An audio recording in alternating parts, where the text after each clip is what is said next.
was driving home last night and I was just thinking about things, thinking about football and thinking about the Cowboys. And I figured I would ask you guys and the Tolos, what is, as we look into this Cowboys offseason, what is a decision that you feel like, man, they're gonna nail this decision. They're gonna get this right, whether it be with a player that they don't bring back or do bring back, or a free agent they bring in, or maybe it's just the draft in general. And then what's a decision you think they're probably going to botch? Because I was thinking to myself, what is this for me? I think it might be in the same room. I think right there in that running back room. I agree. I think they're going to. I think that they're going to move on from Zeke, much like they did Dez Bryant. So they're going to nail that one in your mind. They're going to nail it with Zeke. They're going to move on. Yeah, that's the one where I don't think that they want to embarrass Zeke. So I don't think they want to give him. They don't even want to entertain the off of trying to reduce his salary. The extreme low ball. Yeah, I don't think they want to do that to him. And I have a feeling they're just going to straight move on from him like they did Dez Bryant. Okay. Good. I think as well they will nail that. You know, moving on from Zeke, it's time. No disrespect, he's my guy. I've established that over the years. But it was clear that handing him the ball was worse than any replacement running back on a roster. There's just not enough quickness anymore. You know, it's bad to give him the ball. You're hurting your chances of winning is how I felt. So moving on from Zeke, he had a great career. You salute him and you thank him for his toughness and his great leadership that he's given to the team over these years, and his durability as well. Man, the guy rarely got hurt. What a beast. But yes, it's the unfortunate reality of running backs. It's time. It's time to go retire and go find something else to do. Okay, very good. We're all on the same page there. I think there's a couple other things that we can mention that they will probably nail. But is there one that you think they're going to botch? Maybe it's the Tony Pollard one, because that's kind of where I was like, man, is it going to be they're going to get the Zeke thing right, but then they're going to kind of hurt themselves in a similar fashion by giving Pollard either a big contract or the franchise tag, which is still a pretty hefty amount of change for 1 year at $10 million. Franchise tag for Pollard isn't a huge mistake. It's not as bad as giving them the long-term $10+ million a year deal. When you're sitting in a cap crunch like this, though, every dollar matters, and I don't care how much you free up. Any bad dollar spent on running production is still bad money spent, and it's going to be about 4 or 5% of the cap to hang on to Pollard. So I think that, but I'll go into another same position. I think they're going to nail letting Peters go because it's obvious, too old. Yeah. But I think they'll fumble keeping Tyron and imagining that he can be a part of the solution, especially with Terrence Steele's availability at right tackle uncertain for the start of the year. I think they're going to hold their breath and hope instead of moving on, and it'll be about the third offseason in a row they should have moved on from a broken down player. That'll be disheartening. I think that's one that you got to move on from. It's a big $17 million cap hit for Tyron Smith, who might play 8 games. I kind of feel like that they're going to botch the initial negotiations with Diggs. In what way? That it's going to... They'll string it out too long? They're going to draw a line in the sand, and he's going to draw a line in the sand, and maybe there'll be some bad feelings here. Okay. I think that maybe when we get to the end of the month, when we get to the combine, when we get to the meetings on the bus right outside the Marriott there, we're gonna hear about early negotiations, and my gut tells me it's going to be line in the sand, and it's going to start off. Get a little contentious. I think so. Are you foreseeing a potential Trevon Diggs holdout situation training camp? I just don't. One of the questions I asked my guys on this morning on DallasCowboys.com was, and we talked about it yesterday, which one of the negotiations do you think is going to be easiest for the Cowboys? And I think we talked about that maybe the CeeDee Lamb negotiation is going to be easier because maybe Diggs sees himself as this, and rightfully so. If, Diggs really believes that he is is one of the elite corners in this draft, and the Cowboys think, no, you're pretty good. We don't see you as elite. It harkens back to that time when what they did with Byron Jones. That whole thing, and they let Byron Jones Byron Jones, you're playing well. Great. He's not getting the turnovers and stuff like that. But I kind of have a feeling that maybe they'll say, you know what? We're going to draft these corners. Heck, we found Bland. We'll draft another one at 26 in this draft that could be opposite. I just have a feeling that this is going to be a tough negotiation. I don't think these are the kind of players you want to fool with in negotiations, especially with his brother being Stephon. Talked about it yesterday, sent a strong message to that family. The Cowboys are big fans of the Diggs family. But I could see it happening. It's just not worth it. He's a damn good corner. He's one of the best corners. Find me your great corners that don't have some hole in their game. I don't really think they exist.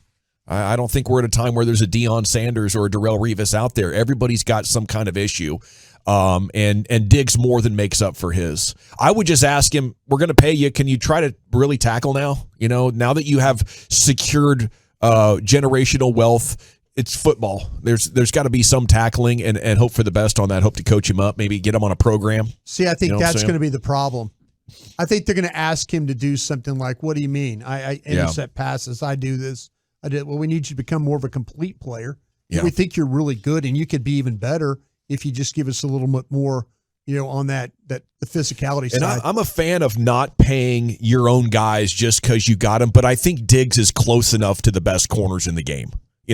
I'm not for paying barely Pro Bowler like he's a Hall of Famer. But I'm up for paying definite Pro Bowler, possible All-Pro like he is at the top of his position, and I think that's what Diggs is.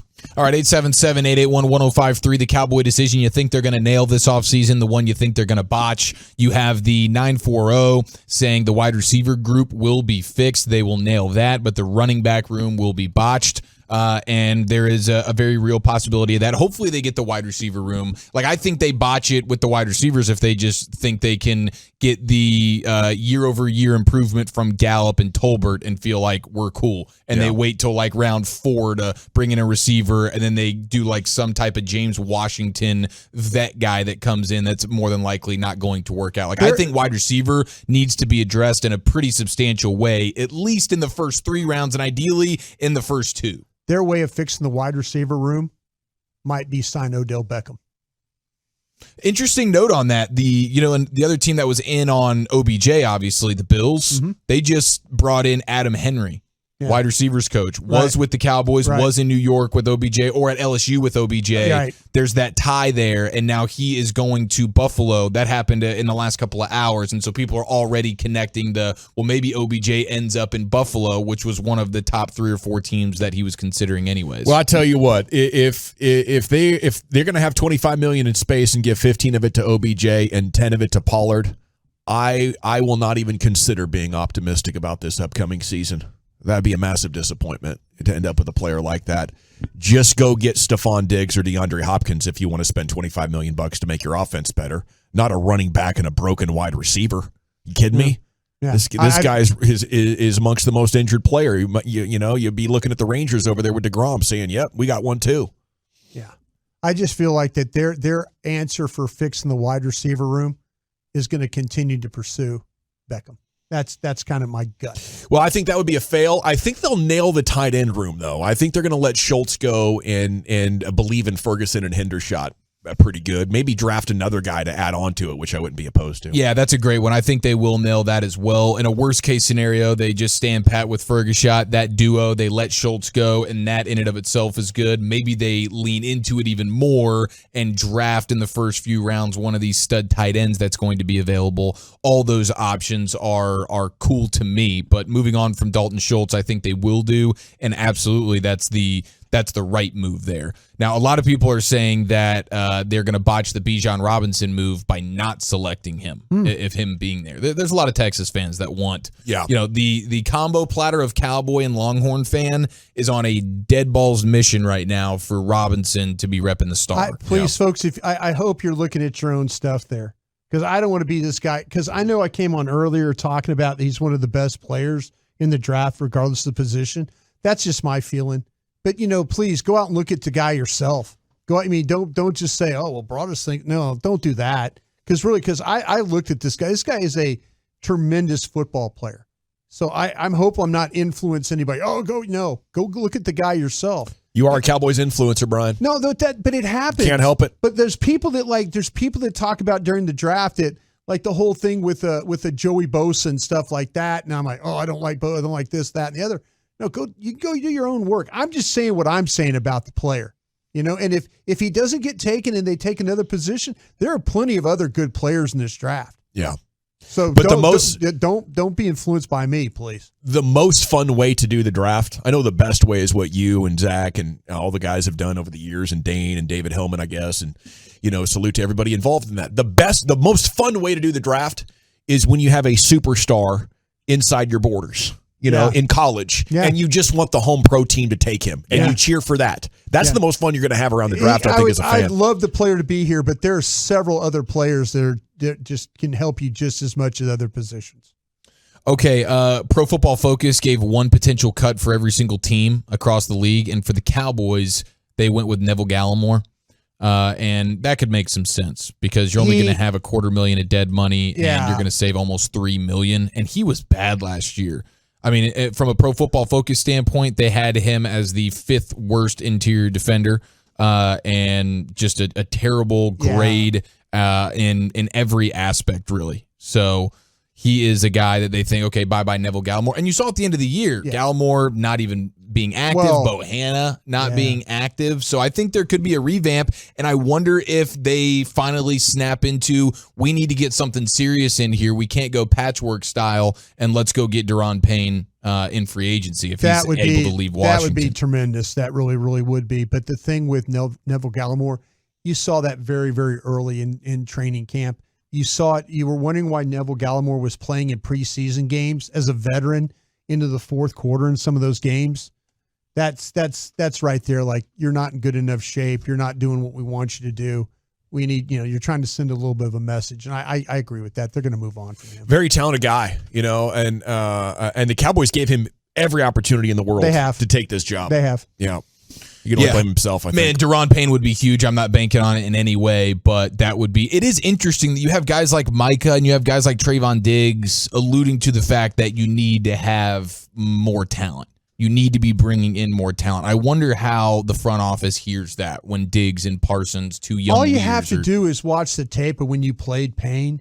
And if that was one guy that you wanted to go, if you said, we're going to make one big splash play, and you go after that guy, that makes a lot of sense, the way he plays, and especially the way he's played against you over the years. Yeah, you could barely run against him. You could barely run against Washington in both games this year. He's a huge reason why, and so that's going to be a fun one. I wonder if Washington will let him get away, but that would be an interesting one. I think overall they should nail the draft. That's one thing we're all relatively confident in. Yeah. Is that they're going to nail the draft one way or another, and hopefully, especially in those first 3 rounds. But every year, even though there's going to be a Tolbert situation, they're going to come out of the draft, and you're going to have 3 or 4 guys that you're pretty dang fired up about. It usually happens. There's been a couple over the last decade where it's like, oh boy, didn't get much out of that one. But I think I would ballpark it around 75 or 80% confidence that the draft is going to be good from the Cowboys, Brian. Are you that confident, more or less? I'm always confident in these scouts. I'm confident in Will McClay.